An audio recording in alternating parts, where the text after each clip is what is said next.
हम स्वतंत्रता के समय भारत का आर्थिक विकास किस प्रकार था उस पे चर्चा करेंगे।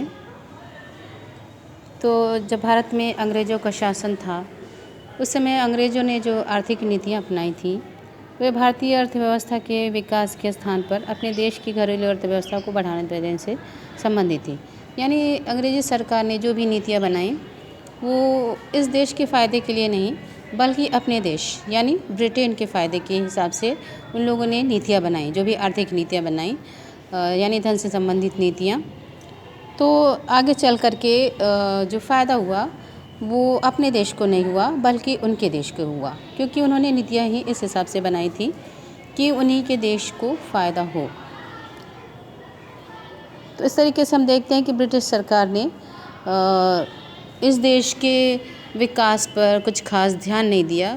अगर कोई विकास से संबंधित कार्य किया भी उन्होंने तो उनका उद्देश्य इस देश के विकास में योगदान करना नहीं था।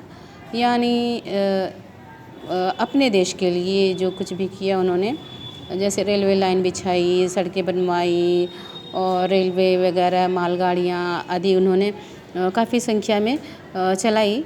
लेकिन उनका उद्देश्य क्या था?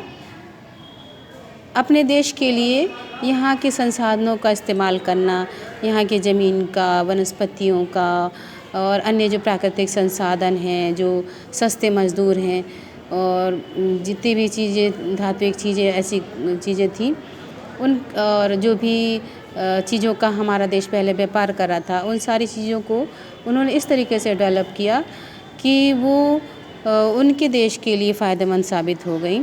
और कच्चे माल हमारे यहाँ से लेते थे वो और उसको निर्मित करके और वो इंग्लैंड के मेड इन इंग्लैंड के नाम से उसकी बिक्री करते थे। वहाँ से माल वापस आकर के हमारे बाज़ारों में बिकने लगा।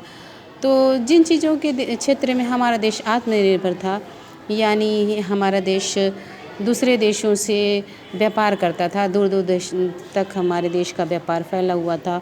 कई सारी ऐसी वस्तुएं थीं जिनका विदेशी बाज़ार में बहुत ही प्रतिष्ठा थी, जैसे हमारे यहाँ की धातु की चीज़ें, सूती वस्त्र, बहुमूल्य मणिरत्न आदि ऐसे जो थे जो पूरे विश्व में विख्यात थे। पूरे विश्व में इनकी डिमांड थी, प्रतिष्ठा थी। लेकिन अंग्रेज़ों के आने के बाद ये सारी चीज़ें बदल गई। जो भी व्यापार हुआ वो उनके हिसाब से हुआ, उनके देश के फ़ायदे के अनुसार हुआ। तो इस तरीके से हम देखते हैं कि स्वतंत्रता अंग्रेज़ों के आने के पहले जो स्थिति थी हमारे देश में, जिन चीज़ों का हम व्यापार करते थे वो उस तरीके से नहीं रह गए, बल्कि अंग्रेज़ी सरकार के अनुसार, ब्रिटेन के फ़ायदे के अनुसार ये सारी चीज़ें डेवलप की गई उनके द्वारा। तो आगे चल कर के हमारे देश की अर्थव्यवस्था के लिए ये नीतियाँ फ़ायदेमंद साबित नहीं हुई। हमारे यहाँ व्यापार से संबंधित जो ये उद्योग धंधे फल फूल रहे थे वो घाटे में चले गए और बाद में जाके बंद हो गए। और अंग्रेज़ों ने जिस चीज़ को प्रमोट किया, जिन चीज़ों को आगे बढ़ाया जो उनके लिए फ़ायदेमंद थी, उन चीज़ों का ही व्यापार होने लगा और उससे ब्रिटेन को ही फ़ायदा होने लगा। तो इस तरीके से हम देखते हैं कि स्वतंत्रता के पूर्व क्या स्थिति थी। हमारे देश में जो प्रति व्यक्ति आय थी, यानी लोगों की जो आय थी उस पे भी अंग्रेज़ों ने कोई ख़ास ध्यान नहीं दिया और हमारे देश की जो आय थी उससे उनको कोई लेना देना नहीं था, क्योंकि उनको तो अपने देश के फ़ायदे से मतलब था।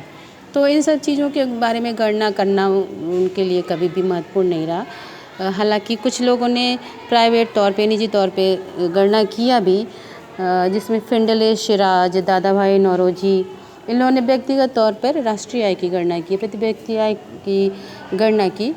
लेकिन सरकार को, ब्रिटिश सरकार को इससे कोई लेना देना नहीं था कि यहाँ के लोगों की प्रति व्यक्ति आय बढ़ रही है, इस देश की आय बढ़ रही है या नहीं बढ़ रही है, इनसे उनका कोई लेना देना नहीं था। उनका लेना देना था ब्रिटेन के फ़ायदे से। तो इसी बात का अध्ययन हम इस पार्ट में करेंगे, इसी बात पे हम इसमें चर्चा करेंगे।